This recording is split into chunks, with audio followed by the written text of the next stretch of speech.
Dans le récapitulatif d'aujourd'hui, nous examinerons l'anime « Éminence dans l'ombre ». Une alarme réveille Nishino l'incitant à se préparer pour l'école. Alors qu'elle ouvre la porte pour partir, un flashback de journaliste affamé qui se cache à l'extérieur pour obtenir le scoop lui coupe le souffle un instant. Elle retrouve rapidement son sang-froid lorsque son chauffeur l'appelle. Elle entre dans la voiture, alors qu'ils sortent, il est évident qu'elle vient d'une famille riche. À leur insu, une camionnette rôde également dans un endroit caché pour surveiller leur déplacement. L'arrivée de Nishino à l'école semble être un événement en soi car tous les élèves s'arrêtent pour la regarder. Ses camarades de classe commencent à la saluer alors qu'elle répond avec ce sourire de relations publiques. Son humeur change un instant lorsqu'elle rencontre Kageno à l'entrée du bâtiment. Elle méprise le pauvre garçon, il est en dessous de la moyenne sur le plan académique, athlétique mais juste moyen en ce qui concerne l'apparence. Elle affiche son faux sourire en le saluant bonjour, il est assis à côté d'elle depuis 3 mois en classe et prononce toujours mal son nom, mais la principale raison pour laquelle elle ne l'aime pas est qu'il est si distant. En classe, tout le monde se rassemble autour de Nishino pour discuter de son rôle principal dans un drame à venir car elle est une actrice célèbre. Pendant ce temps,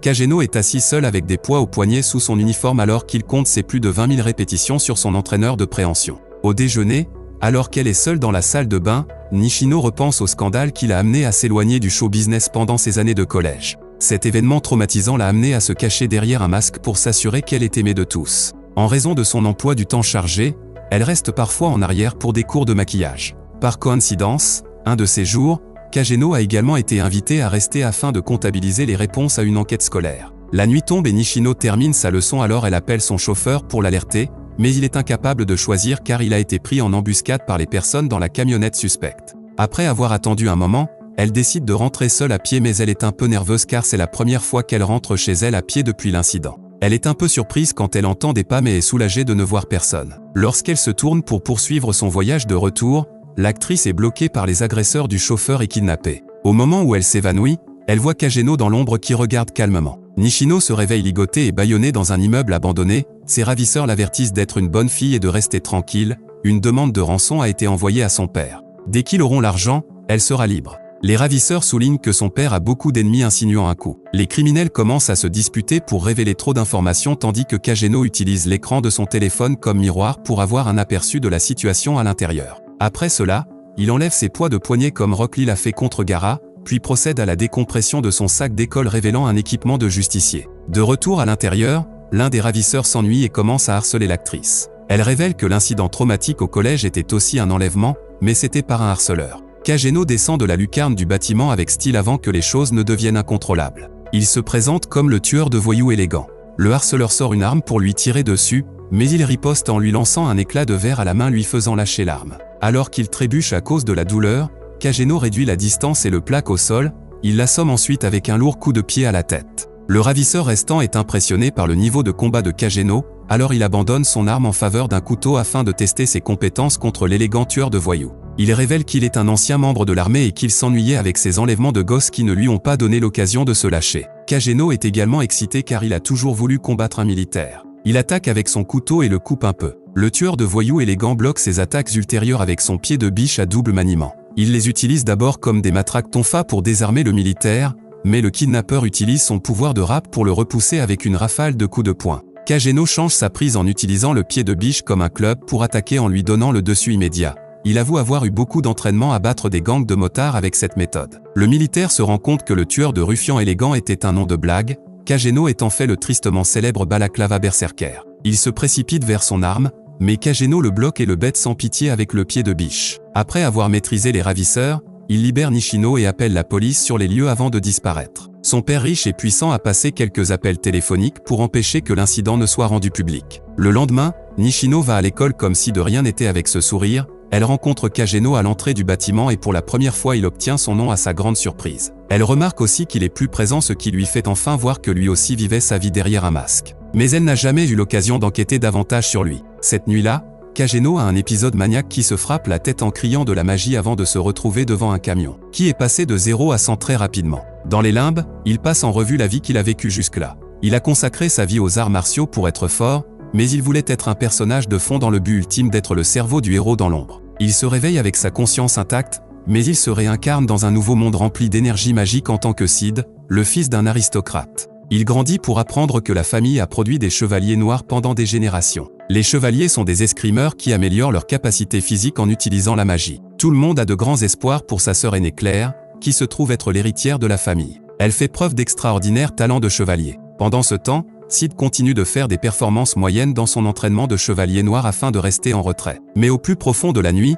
il montre son pouvoir écrasant alors qu'il envoie sans effort des bandits à l'aide d'une épée visqueuse. Il décide de prendre les criminels pillés. En fouillant, il tombe sur une entité possédée, alors il l'emporte avec lui. Après un mois d'expérimentation magique, Sid renverse accidentellement la malédiction, qui transforme la tâche hideuse en une jeune fille elfe. Il est d'abord confus mais décide d'utiliser cela comme une opportunité de créer son éminence dans le personnage de l'ombre. Quand elle se réveille, il se présente et tisse quelques fabrications tout en expliquant la situation. Il l'informe que le culte des Diablos est responsable de sa malédiction et que leur but est de faire revivre un grand démon. Il utilise ce danger inventé pour la recruter dans son organisation Shadow Garden, en tant que première recrue. Il la nomme Alpha. 3 ans se sont écoulés depuis qu'il a affiné le mensonge, il a maintenant 13 ans et maintient toujours son développement extérieur en tant que chevalier moyen. Sid s'entraîne avec Claire et à la surface, il est submergé, mais il montre un aperçu de la façon dont il pourrait facilement vaincre sa sœur sans qu'elle le sache. La séance d'entraînement prend fin lorsqu'elle le jette dans une rivière voisine. L'une des femmes de chambre l'informe que sa mère l'appelle car leurs invités arrivent pour sa fête d'adieu.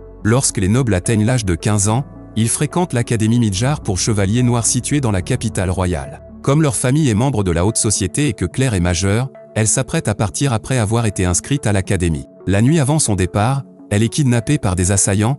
Leur père conclut qu'ils doivent être des maîtres combattants compte tenu de la force de ses filles. Leur mère exige qu'on la retrouve. Sid s'excuse tranquillement et passe à son apparence d'ombre pour trouver où se trouve sa sœur. Au fil des ans, Alpha a ajouté plus de membres à Shadow Garden. Elle est actuellement à la recherche d'indices qui pourraient aider au sauvetage de Claire. Jouant toujours au culte du récit Diablo, il les soupçonne d'être les ravisseurs. Beta lui montre la carte des repères de l'ennemi. Sid lance un couteau pour choisir celui dans lequel se trouve sa sœur mais qu'il rate. Beta est confus au début mais joue le jeu. Après avoir examiné les preuves, il semble qu'il y ait une cachette secrète à l'endroit de l'erreur qu'il a indiquée. Il lui ordonne de contacter le reste du groupe car ils exécuteront le sauvetage cette nuit-là. Pendant ce temps, à la cachette, Claire a été enfermée à l'aide de chaînes magiques scellées, mais parvient toujours à échapper à une attaque du vicomte Grise. Elle explique à son ravisseur que c'est son frère qui lui a indirectement appris que beaucoup peut être fait avec peu de magie. Lorsque le ravisseur menace de le cibler ensuite, elle le perd et se débarrasse de ses chaînes, mais il parvient à l'assommer avant qu'elle ne puisse faire de dégâts.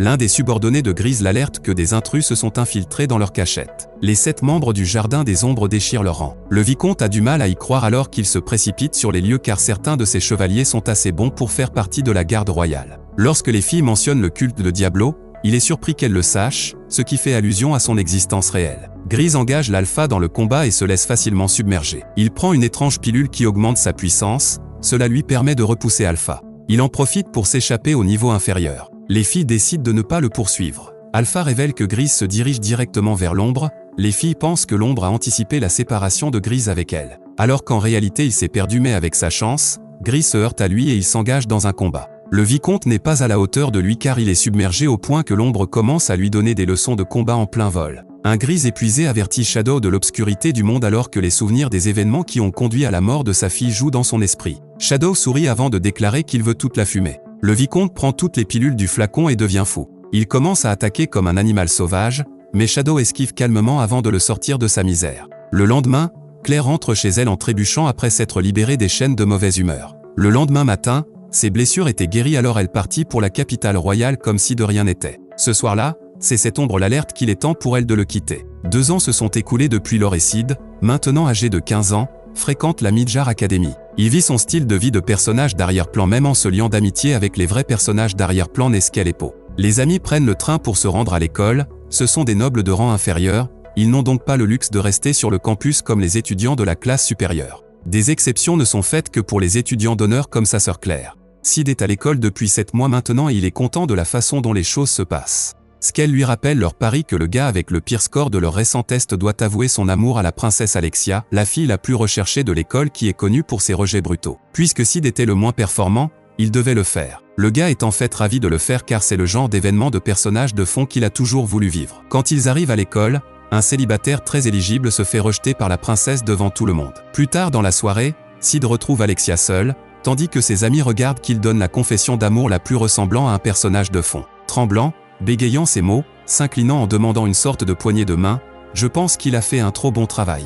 Je pense que la princesse pense la même chose car elle accepte sa proposition au choc de tout le monde. Elle révèle qu'elle attendait quelqu'un comme lui. Le lendemain, les yeux de l'école sont maintenant sur Sid, exactement le contraire de ce qu'il veut. Les étudiants sont abasourdis par la façon dont un type aussi moyen a empoché une princesse du pays. De toute évidence, il a maintenant des ennemis de la part des gars qui ont raté. Les choses deviennent encore plus bizarres quand Alexia les rejoint pour le déjeuner. Sa femme de chambre sert la nourriture, Sid essaie d'utiliser cela comme une opportunité de se faire larguer, mais elle lui demande plutôt de rejoindre son cours d'escrime royal bouchin même s'il est dans le groupe le plus bas, elle tire quelques ficelles pour le faire monter. La classe est dirigée par M.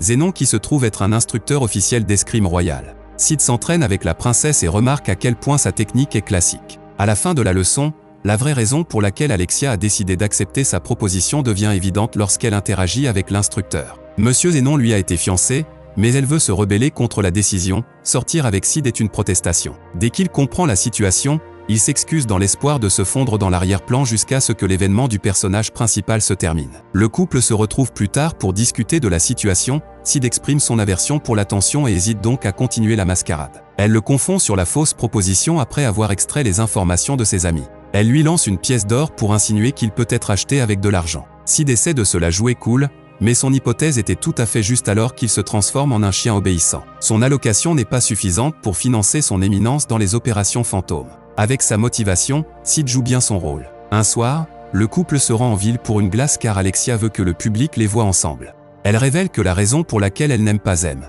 Zénon est qu'il ne montre aucun défaut qu'elle trouve très étrange, mais Sid, d'un autre côté, a de nombreux défauts apparents qui le rendent plus supportable. Ils sortent ensemble pendant encore 2 semaines, mais leur fausse relation prend fin lorsqu'ils ont une discussion animée sur l'escrime. Le lendemain, Sid arrive à l'école un peu heureux que les choses puissent revenir à la normale en arrière-plan. Ses amis s'excusent d'avoir révélé leur pari à Alexia. Alors qu'il entre dans l'école, Sid est soudainement alerté par M. Zénon que la princesse n'est pas retournée dans son dortoir la nuit précédente. L'ordre des chevaliers enquête sur un enlèvement potentiel et comme il était la dernière personne à avoir eu des contacts avec elle, il est considéré comme un suspect. Il se rend pour être interrogé alors qu'il remarque que les chevaliers autour de lui sont en position de combat. Cela met fin à l'épisode.